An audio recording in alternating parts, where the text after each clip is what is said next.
finally that heat wave is over.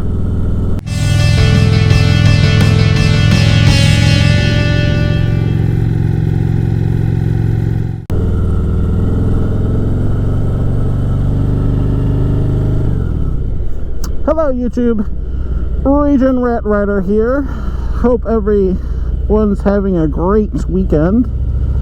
I noticed that I actually hadn't, little gravel there. I hadn't actually posted a video in a month. Sorry about that. I had a couple of things go on. My bike took a little bit longer to get back than I expected. I had another graduation party to go to that basically sucked my entire weekend down.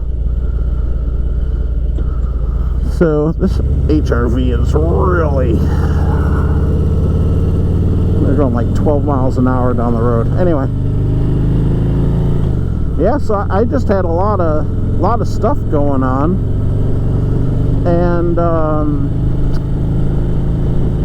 then I have been writing. I mean, there was one weekend where I just didn't feel like recording. I just got my bike back. I was out on the expressway most of the time, and I brought my camera and stuff to shoot a vlog, but I just didn't stop. I was in the moment, so to speak, and then I went out to Shades Park, which is or Shades Canyon. Wait, no, is that no, what the hell's the name of it? Something Canyon. It's in Illinois, right off the expressway. Anyway, I went out there. That's actually where I learned how to do twisties on a Harley. It's not that huge stretch of road, but it does go into a canyon's in the name. It's like a canyon carved out by limestone, carved out from a river in limestone. So anyway, it's a real twisty road. It's like a common or popular campground on the west side of Illinois. If I remember the name, I'll shout it out. I want to say it begins with an S. It's something can. Anyway, I was out there taking this bike through its twisty pace to see how well it did, and of course it maneuvers better than a touring bike. I mean, it's not a sport bike by any stretch of the imagination, but it was more fun to flick around than it is a touring bike. I did notice that the lean angle, I don't think on this bike is as high as it is on a touring bike. I think the extra touring bikes have a little bit of a better lean angle, but I'm not 100% sure on that. Anyway, what I want to talk about today is some of the stuff that got thrown at the motorcycle community, particularly the Harley community. Some announcements during the homecoming, some that came as press announcements before and after. It's interesting and then also not good at all. So the interesting thing is that Harley's recommitting themselves to an economical line, like a low price line, and I think that's kind of a response to the fact that if you look at total unit sales, Honda, for instance, just crushes Harley. I mean, their motorcycle division's 10 times the size Harley's is, and that's mainly in the sub 750cc range. So I think what Harley wants, along with seeing how the resurgence of Royal Enfield, Triumph,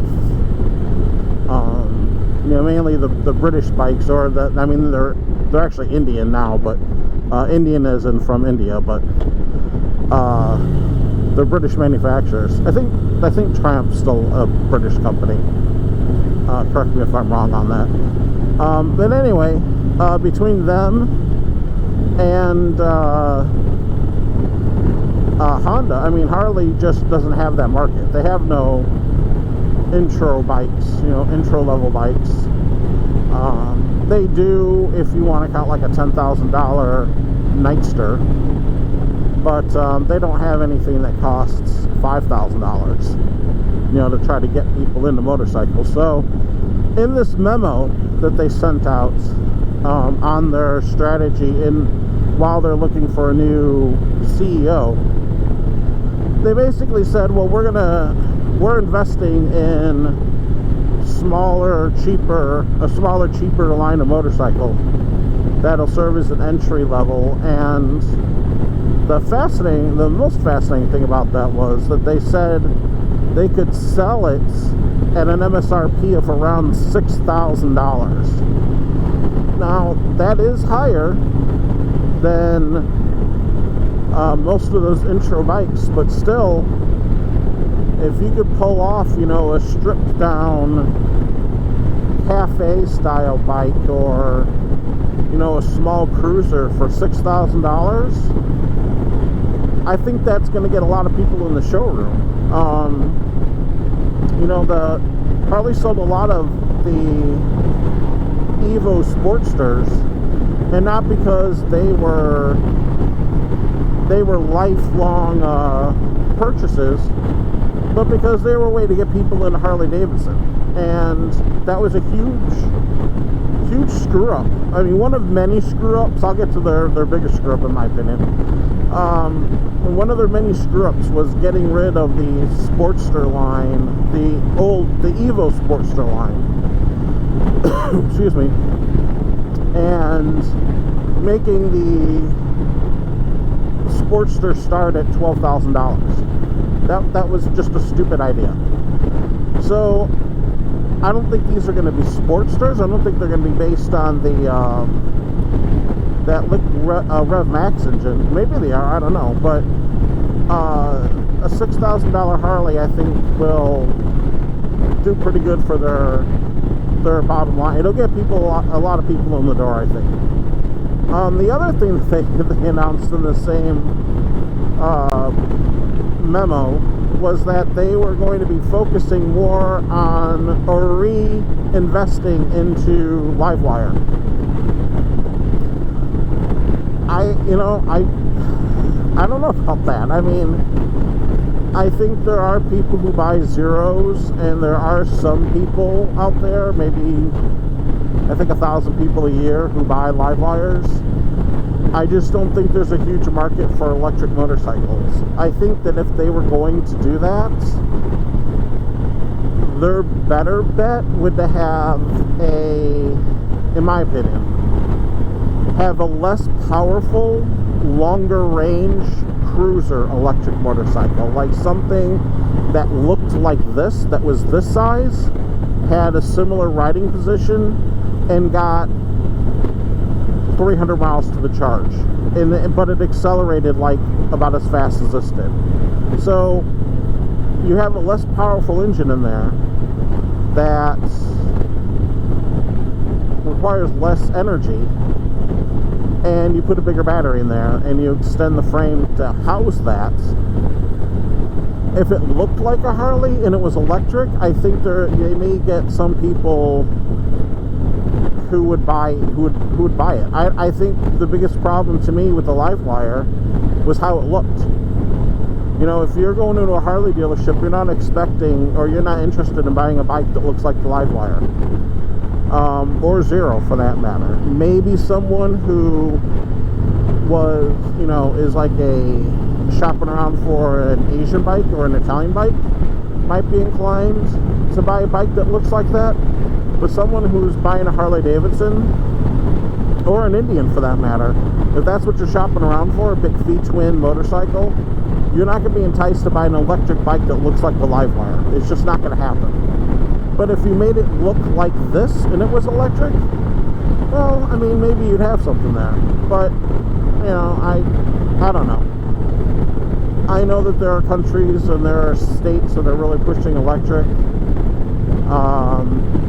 I think they're all going to fall on their face. You can't regulate supply, or you can't regulate demand. But we'll see. We'll see what happens. So those were the two things that came out in that memo. And then Harley released another press release while they're trying to find a new CTO, that they were not out and out selling Harley-Davidson financial services, but they're outsourcing like a lot of the existing accounts, and they're also going to be selling, I think, 80% of their new accounts for the next 5 years, so they could raise like $1 billion in capital. And that to me was the worst news that I heard, because apparently Harley needs cash, right? And this whole, oh, we're fine, we're selling less bikes, but they're higher profit margins, so we're happy to see what's happening. That's bullshit. They're not. Their investors aren't, their board's not. They may not openly be saying that, but they're not. And I know they're not, because when you start talking about selling off the division of your company that's actually profitable, because your core division, aka motorcycles, building and selling motorcycles, is that far down the tubes, that's a bad sign. So thankfully they're not just selling HDFS, they're like temporarily letting some other company have the loans so they can get the cash.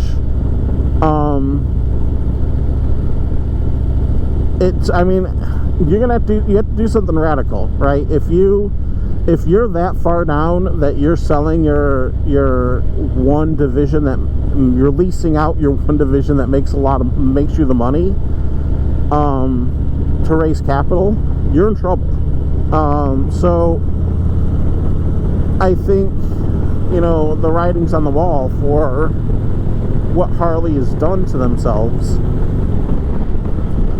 and this is like a Hail Mary. But to me, nothing they do is going to actually fix their biggest mistake that they've made. And I don't know what's going to fix that, and that is they destroyed their dealer network. For those who have a Harley dealership by you, awesome. I don't have a Harley-Davidson dealership right by me anymore. I used to have one that was 5 miles from my house, and everyone I knew who, the people I used to ride with, every one of them had a Harley-Davidson dealership right by their house. Now, none of us do. They're all 30, 40, 50 miles away, because Harley decided that they were going to, excuse my French, fuck over their dealership network and their independent dealerships and force them all to close. And when they did that, they destroyed the local dealership vibe. They destroyed the community that was surrounded by that dealership. And now they have a bunch of people who are like, well, do I really even care about this anymore? Because part of the whole riding experience was, the Harley, that Harley community, and that's been decimated.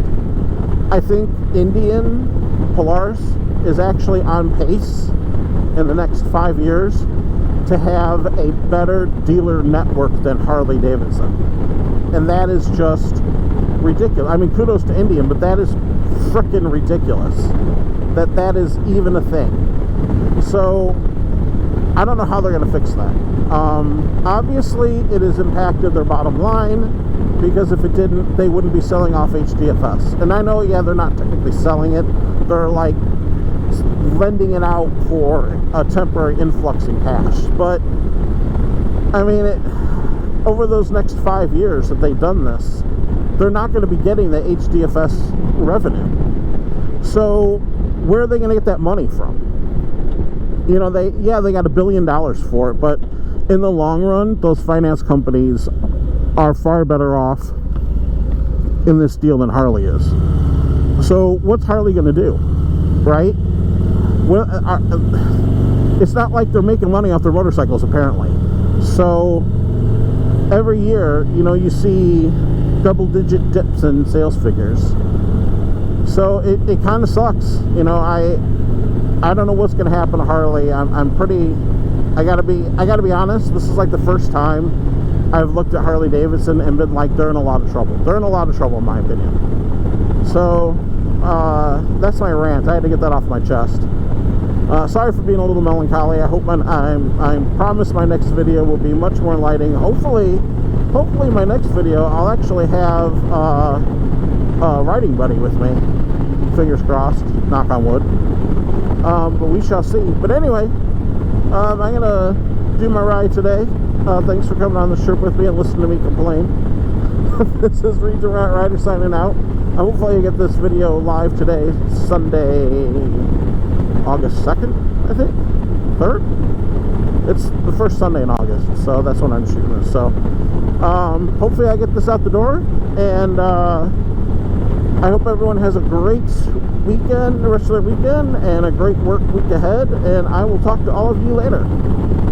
Take care, bye-bye.